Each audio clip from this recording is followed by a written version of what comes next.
이재명 전 대표가 압도적으로 치고 나가서 관심을 덜 받아서 그렇죠. 이제 민주당 전당대회도 어느덧 이제 막바지에 다 달았습니다. 그나마 관심거리는 누가 이재명 전 대표와 함께 이재명 전 대표와 함께할 최고위원이 될 것인지일 텐데 초반 깜짝 선두를 달렸던 정봉주 최고위원 후보가 오늘 기자회견을 자청해서 이런 말을 했습니다. 이재명 대표의 최고위원 선거 개입에 대해서 상당히 열받아 있고 내가 걱정이 돼가지고 전화를 했어. 아, 형 이렇게 세게 얘기했는데 아니 내가 없는 말 한 것도 아니다. 첫 번째. 두 번째로 5명 안에만 들어가면 되잖아. 세 번째로 이게 아주 의미심장한데 최고위원의 만장일치제야. 네. 두고 봐. 내가 들어가면 어떻게 하는지. 이재명의 정치는 계파 없는 정치였습니다. 벌판에 홀로 선 이재명의 유일한 계파는 당원이었고 국민이었습니다. 그 정치를 우리 모두가 지켜야 합니다. 그 최우선 과제가 이재명 파리 무리들 척결입니다. 사적인 대화다 보니까 이제 본의가 좀 과장되게 전해진 부분이 있고요. 귀여워 죽겠다고 하면 귀엽다는 것이지 죽겠다는 것이 아니거든요. 그래서 사적인 대화다 보니까 진위가 좀 과장된 측면이 있었다.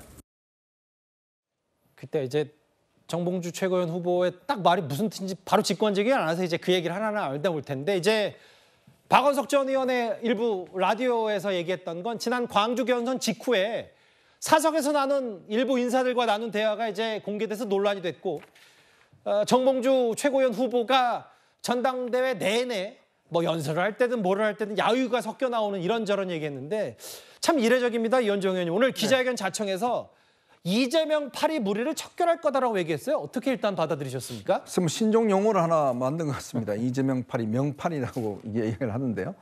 어쨌건 지금 정봉주 후보가 지금 굉장히 불편한 것 같습니다.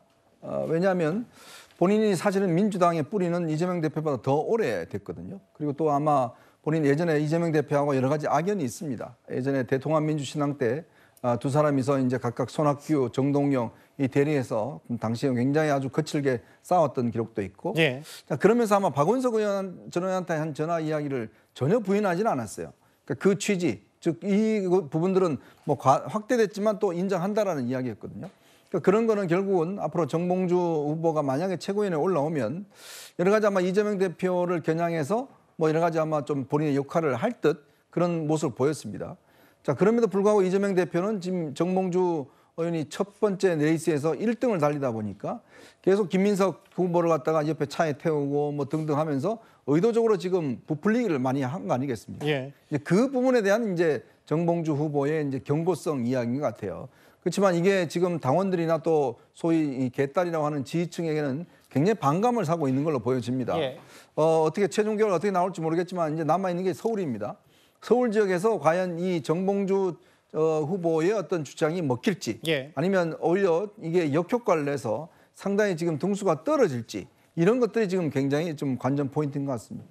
여기 지금 자막에 보이는 것처럼 뭐 당 내부 암덩어리인 특정하지 않았어요. 이재명 전 대표, 이재명 파리 무리들이 있다. 그래서 뭐 이제 경선 끝나면 전당대회 끝나면 뭐 본인이 어떤 행동을 나설 얘기를 하고 있는데 지금 최고위원 사실은 지금 1, 2, 3위가 뭐 김민석 의원 비롯해서 정봉주 의원까지 정봉주 의원이 지금 초반에 깜짝 1위를 달리다가 3위인데 최고위원들이 청년목이 있고 여성목이 있어서 대표까지 포함하면 그러니까 이재명 전 대표로서는 수석 최고위원이 정봉주 전 의원이 된 건 사실 많이 불편하다. 이거는 뭐 어느 정도 대체적인 사실, 시각으로 봐야 되는 겁니까?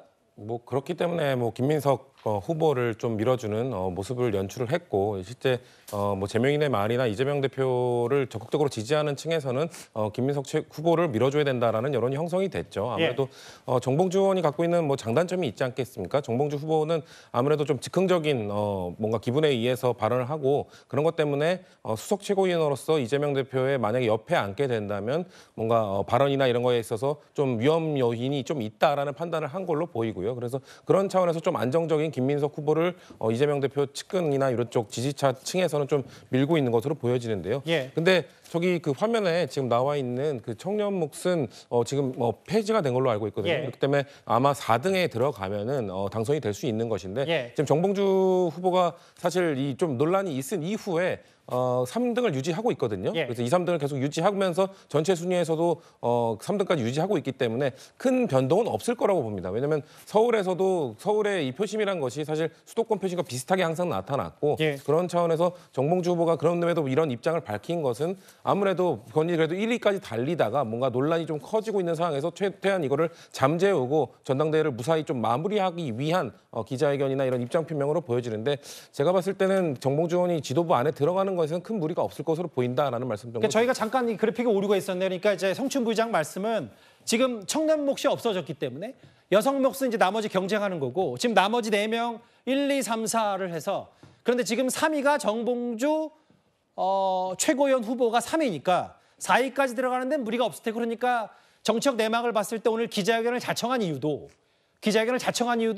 본인이 일단 지도부에 입성할 걸 알고서도 이재명 8위 없었겠다 이렇게 해석하면 되는 겁니까? 맞습니다. 그래서 이재명 8위가 뭐 정확히 누구라고는 또 얘기를 안 했어요. 그거는 아마 뭐 전당대회 이후에 밝히겠다고 하는데 예. 사실 이 기자회견을 하고 나서 친명 인사들이 서로 이거에 대해서 뭐 반응들을 내놓고 있거든요. 그러니까 정봉주 후보가 평소에 그런 갈등이 있었던 것인지는 알 수 없으나 아마도 그런 분들과의 뭐 갈등이나 이런 싸움들이 전당대회 이후에 있지 않겠는가. 근데 그런 것들이 건전하게 당내 토론과 같은 방식으로 당내 노선 투쟁으로 이어질 것인지 아니면 감정적 싸움으로 이어질 것인지는 만약에 후자로 이어진다, 감정적 싸움으로 이어진다 그러면은 당내 분란이나 이런 것들로 이어질 수 있는 사안이기 때문에 다만 김두관 후보도 당대표 선거에서 계속 뭔가 이런 강성 지지층에 대한 지적을 하고 있고 정봉주 후보는 조금 결이 다르지만 친명파리하는 사람들이 있다, 뭔가 친명 호소인들이 있다 이런 주장을 하는 것인데 이런 거에 대해서는 분명 제가 봤을 때는 전당대회 이후에 지도부 입성한 다음에 계속해서 문제 제기할 것으로 보여집니다.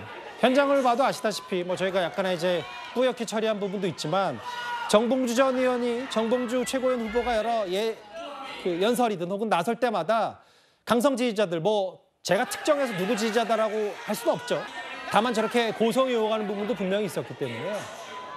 그 강성필 부위원장님 아예 그 이재명 전 대표 지지하는 동지를 친명파리로 규정했다 이렇게까지 얘기를 했네요. 저는 제가 김지호 그 부대변인이 조금 너무 과대하게 해석한가? 저는 그렇게 예. 생각합니다. 그러니까 예. 정봉주 후보가 말하는 그 이재명을 지지하는 동지들, 뭐 친명파리 이런 분들은 무조건적으로 이재명 대표를 맹신하고 또 이재명 대표를 위한 게 아니라 본인을 위해서 이재명 대표 마케팅을 하고 있는 사람에 대해서 지적을 한 것입니다. 근데 좀 중요한 거는 정봉주 후보도 어쨌든 당내 전당대회에서 구성원들을 상대로 암세포라든지 이런 과격한 단어를 쓰는 것은 저는 절대로 좋지 못하다고 생각을 하고요.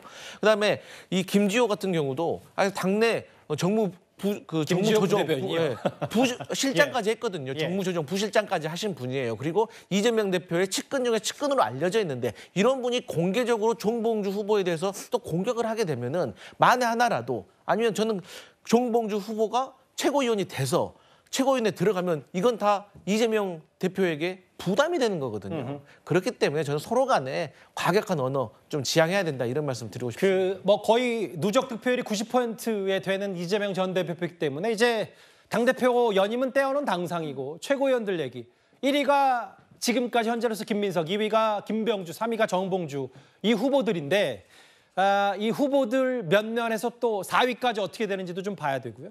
근데 또 기억에 나는 게 물론 김두관 후보에 대한 득표율은 뭐 다소 비교적 적지만 오늘은 아예 개딸들 이재명 전 대표 강성 지지자를 향해서 홍위병이라는 단어 썼다. 이것도 좀 파장이 있을 것 같아요. 네, 김두관 후보가 이번 전당대회 과정에 있어서 좀 강한 표현들을 많이 쓰고 있는데요. 과거에도 쓰레기 집단이라는 표현을 써서 또 거기에 대해서 사과를 하기도 했었죠.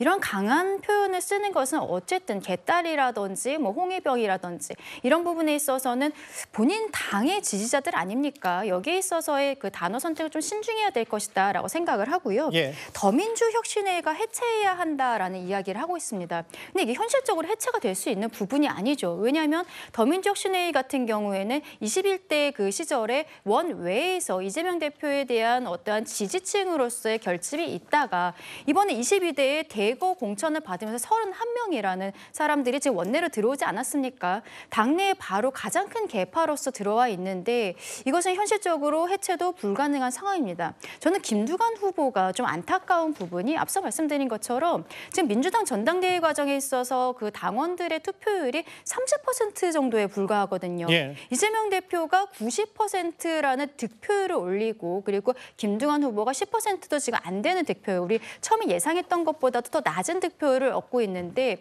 이 나머지 70% 당원들이 전당대회에 참여하지 않고 있는 부분은 저는 김두관 후보에게도 어느 정도는 책임이 있지 않을까. 본인이 이재명과 다른 어떤 친문계라든지 비명계로서의 어떤 그 비전을 보여줬어야 되는데 그러지를 못했던 부분이 안타깝다라고 생각을 하고요. 예. 지금 민주당 내에서의 그 전당대회는 결국에는 이재명 대표의 승리로 끝날 것으로 보이는데 알겠습니다. 김두관 후보와 친문계에서 향후의 스탠스를 어떻게 할 것인지 조금 정리가 필요할 것으로 보입니다. 알겠습니다.